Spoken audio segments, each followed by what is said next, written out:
Most incredible people in the country. So looking forward to seeing you, and a warm welcome back to Afternoon Express. Bonnie and I are having a great show today. Just really enjoying interviewing some of the most incredible women doing great things in our country. And with a growing global interest in sustainability, upcycling has become very popular, and it's a way to produce fashion and art around the world. Absolutely, and it's tea time, and you're about to find out why. Gracious Dube from Hart Bay in Cape Town started producing handmade purses from Rooibos tea bags. And her beautiful creations caught the eye of a French fashion designer. Now you can purchase a Gracious Dube original at markets in Paris. Girl, go get it. How awesome. Thank you. How are you doing? I would give you champagne. How are you? Good. So Thank you. where did the idea of using Rooibos tea bags to make bags or merchandise come from? It all came through the company that I'm working for, the recycling used tea bags.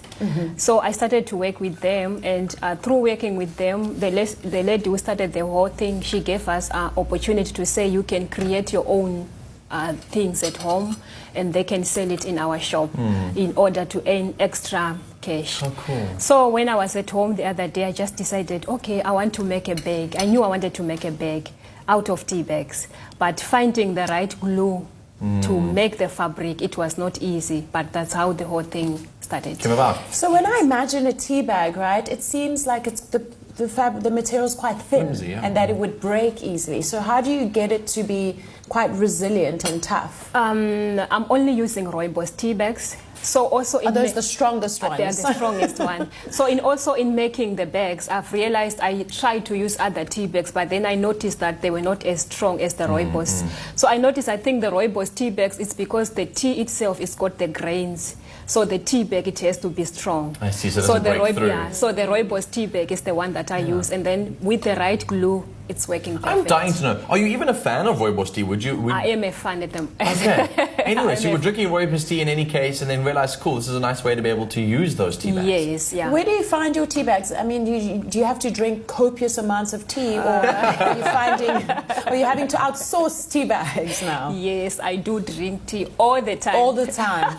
But most of the tea bags, we do get them from the company that I'm working for. So people from all over the world, they recycle their tea bags for us. So they post them to us, or they bring them to us. That's cool. where I collect all my Rooibos tea bags. So how do you prepare the actual tea bags to use them? Do you iron them? Do you have to put them out in the sun? Is there like a process that you have to take them through before you can use them? Yes, when the tea bags, when they come, they're already dry. So some people, they empty them for us, but then sometimes they still have tea. So what I do, I sift through the tea bags at work, and then I just take the Rooibos. Those are the ones that I'm using, and then I take them home, and then I open them, take the tea out, iron the bag, and then I start to do. Are you the telling magic. me you can spot a Rooibos tea bag from anywhere? Yes, I can spot Yes, she knows. Now, you know, there's an awkward moment when you're in the kitchen always, and there's like a mixed bag of tea bags, and you're like sniffing them all like, that's a Rooibos tea bag. not too sure, we'll just bring you in. No, I can tell from looking, I can tell that that's a Rooibos tea bag. I'm so excited to learn about sort of young you. You've spoken about this cool success, and I mean, your bags have been now taken to Paris to be sold, and I think that's such a beautiful achievement for you. Yes, it but is. Young you, tell me about your journey moving forward, like as a young girl moving into this space. What were your dreams and passions? What was your family like? When I grew up, I wanted to be a lawyer, but then I was not good at school. But I wanted to be a lawyer.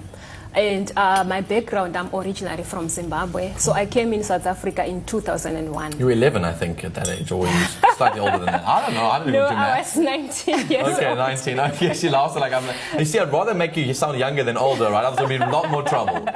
No, I was 19 years old. So I came here in South Africa, and then I stayed in Joburg, but I was not happy with the salaries of Joburg. When I was looking for a job. Said no one ever. I've never heard anyone say they weren't happy with the Joburg salaries. No, I guess I wanted more salary. I think I wanted more money. I hear you, girl. I want more salary. So what I did my research, and then I find out that, okay, if I can go to Cape Town, I'm sure I'll earn more salary there, because for someone who was not educated, I thought, okay, Cape Town, there's like better opportunities for me to earn more salary. So I came here in Cape Town, and then in Cape Town, I didn't have a job. And then back home, I'm spiritually, the family that I'm coming from, they are spiritually strong. So the first thing that I did, I asked my friends around, is there a church around? And then they told me that yes, there's a church. And then they showed me where the church was. And then I went to church. And then after service, I said, no, I don't know anyone here. The only people who can help me maybe is the pastor and maybe the leaders of the church. So I asked to speak to the social worker from the church, and she was the assistant to the pastor. So I told her, look, I'm new here and I'm looking for a job. And if you hear anything at the moment, I can take anything because I'm looking for a job. So the assistant, she said, oh, okay. She took my phone number and then she said, okay, if I hear anything, I will call you. And then after a few days, she called me. She said, okay, can I meet you? So I said, yes. And then I went to meet. And then she said, you know, I found you a job. And you know what? That day when I went to meet her, I was wearing a pink hat. She said, you know what? You're wearing a pink pretty hat. I'm sure this job, you like it. So I'm like, what's the job? What kind of job could that be? And she's like, okay, it's something to do with art. It's something to do with designing. I'm sure you love it because I can see from your hat. So I'm like, designing? And then she's like, yes, you'll be designing tea bags. So I didn't want to ask a lot about the designing of tea bags. I just ended up saying, oh, okay, maybe this company, they make tea bags. That's what I thought. So yes, bags. I thought, okay, they make tea bags. I didn't think anything to do with designing of tea bags. Okay, so she said, okay, you will meet this lady tomorrow. So she gave me the address. She said, you can go. And then when you arrive there, you must just arrive there at 9. Yeah. So I arrived. When I arrived there were also like 6 other ladies that were there.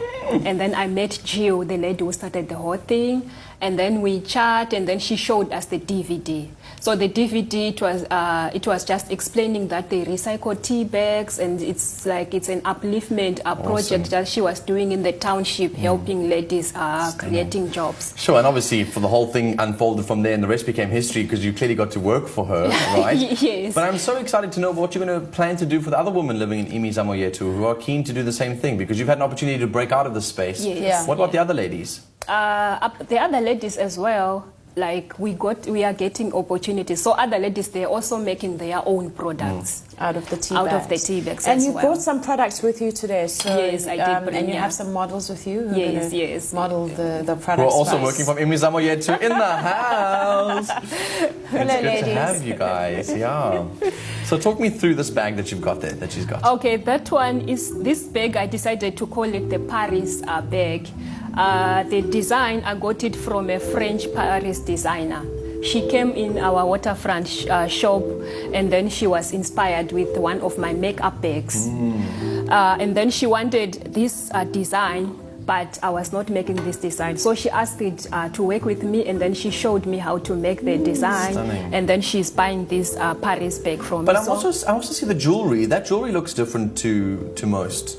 Yes, we also do jewelry, so it's also done with the bangle. It's out of yes, the bangle she's having is jewelry, even the earrings as well. Wow, so that is beautiful. Amazing. What a cool concept. I mean, I could fit my laptop in there, I'm pretty sure, and carry that around. They're unisex products, right?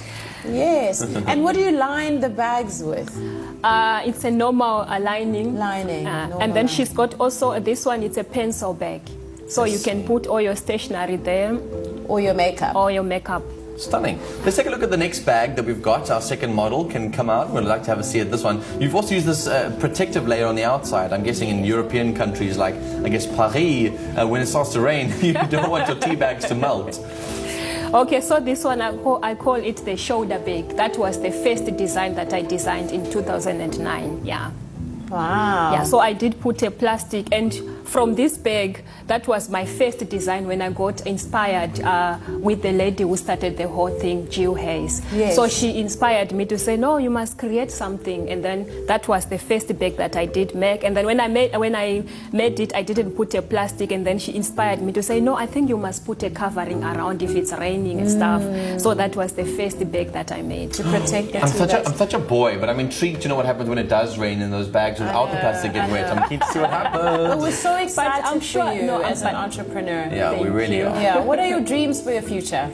My dreams at the moment is to register my company, to have my own company, register it, and to employ more ladies. Because at the moment there's a few ladies when I'm having big orders.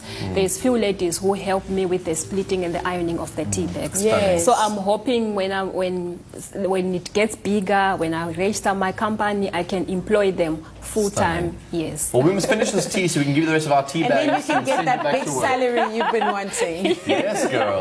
We'll be back with more from Gracious Dube and the inspiring entrepreneur and CEO of ID Lab Architects, Tina Kubugeli.